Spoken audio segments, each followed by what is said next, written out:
এবার বৃষ্টি উপেক্ষা করে শিক্ষার্থীদের মিছিল স্লোগানে উত্তাল বগুড়া। বগুড়ায় বৈষম্য বিরোধী ছাত্র আন্দোলনকারী শিক্ষার্থীরা পদযাত্রা, গণমিছিল ও সমাবেশ করেছেন। শুক্রবার জুমার নামাজের পর বৃষ্টির মধ্যে শহরের রাস্তায় রাস্তায় শিক্ষার্থীদের ঢল নামে। শিক্ষার্থীদের সঙ্গে যোগ দেন অভিভাবক সহ নানা শ্রেণী পেশার মানুষ। বেলা 2টা থেকে শহরের প্রাণকেন্দ্র সাতমাথায় অবস্থান নিয়ে বিক্ষোভ করেছেন শিক্ষার্থীরা। মিছিলের স্লোগানে কার্যত উত্তাল বগুড়া শহর। শিক্ষার্থীরা সাতমাথায় অবস্থান নেওয়া সড়কে যান চলাচল বন্ধ হয়ে গেছে।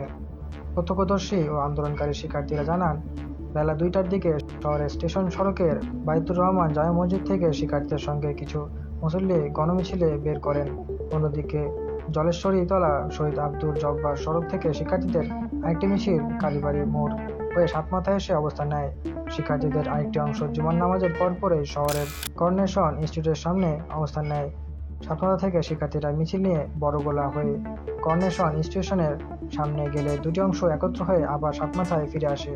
শিক্ষার্থীদের মিছিল স্লোগানে উত্তাল হয়ে ওঠে সাতমাথা এলাকা।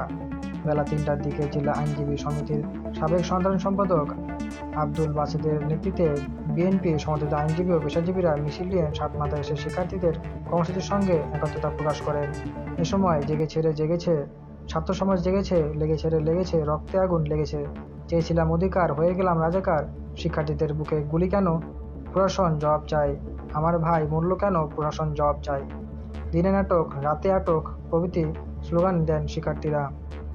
মিছিলের ফাঁকে ফাঁকে সমাবেশে কয়েকজন শিক্ষার্থী বক্তব্য দেন। শিক্ষার্থীরা বলেন, শিক্ষার্থীদের গুলি করে, হত্যা করে, গণগ্রেপ্তার করে কোনো আন্দোলন দমানো যায়নি।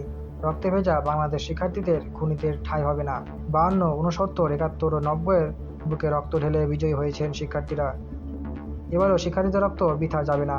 শিক্ষার্থী হত্যাকারী হায়নাদের শাস্তিসহ 9 দফা দাবি আদায় না হওয়া পর্যন্ত শিক্ষার্থীরা ঘুরে দাঁড়াবেই।